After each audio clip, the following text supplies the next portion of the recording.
Finding out what's happening in your community could soon get a little harder, with Facebook, Instagram, and Google all saying they won't post Canadian news. This is really important, not just for the news. Until that point, I don't see Meta backing down anytime soon, and I think this fight is going to be pretty strong.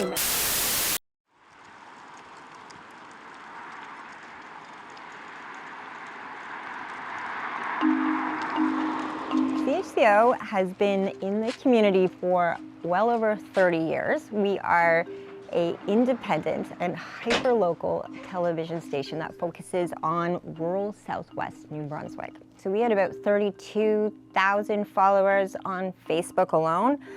To compare that to somewhere like CBC New Brunswick, which would have had the most following back then, and I think they had around 100,000 followers, which is huge. But to have basically a third of what CBC New Brunswick has right here in our corner of rural New Brunswick was pretty significant when you consider that maybe 60,000 people live in the Charlotte County region. To have 32,000 followers, a lot of them were from outside our county as well because of just their interest in what we were doing.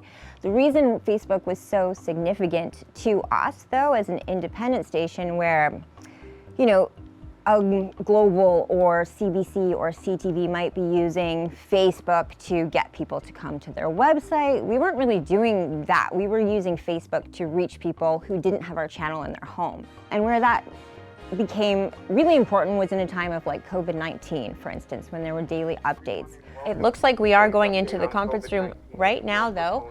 So we also use Facebook to reach people in times of emergency. For instance, there was a forest fire here about a year and a half ago. So to get people immediate information, especially if they might not be in their homes, they may have been asked to evacuate. They can still see it on their phone and get that information from their local news source of choice. And while it looks like the worst is over, only time will tell if this forest fire will soon be deemed under control. When you're a small and independent station, one of the things that is on your side is your ability to be nimble, respond quickly, and come up with ideas that I don't think on a more corporate level you could pull off so quickly to stay afloat and to navigate a challenging and uncertain time. So we continue to post news and information and programming on my personal Facebook page. Had I known that it would go on this long, I probably would have tried to set up a new Facebook page altogether over a year ago and just change the name and tell people, hey, find our stuff here.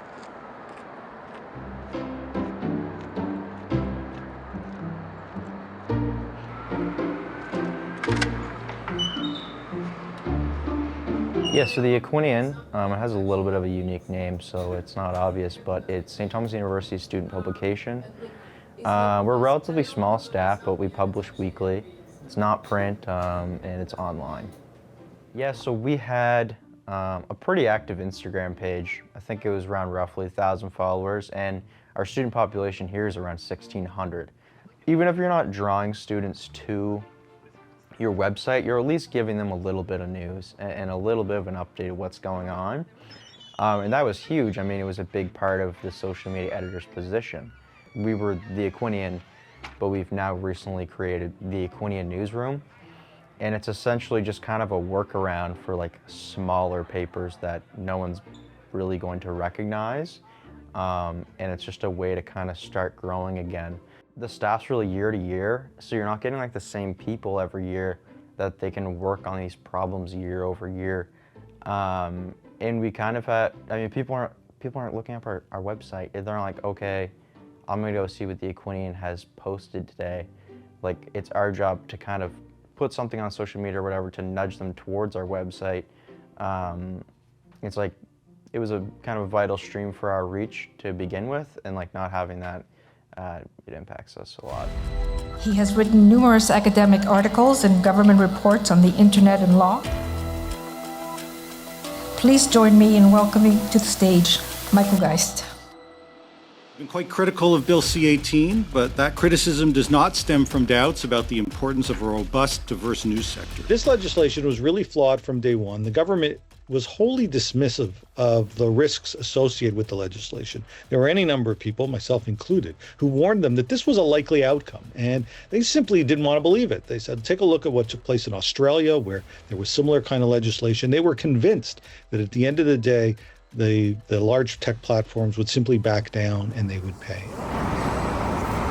Especially in the case of Facebook, they've been de-emphasizing news for a number of years now. And in some ways, the legislation came too late and didn't fully appreciate that the kind of things that they were hoping would occur were really not consistent even with the business model that had emerged. And so the prospect of blocking news wasn't nearly as scary a proposition, I think, for a company like Facebook as the government thought it would be. The attention span, especially for my age group, isn't there to sit down and read a news story. And so it's a lot of information is going to be shared on social media, and unfortunately it's not going to be shared by like credited news sites that have journalistic standards and practices. We used to be known internationally as a nice country where people get along, and as we can see online right now, that's changing more and more every day. It's been over a year, and we can already feel it in Canada, the effects that it's having. And what bothers me is that I think the rest of the world is watching and seeing what happens. But when you're in the thick of it, it's terrifying.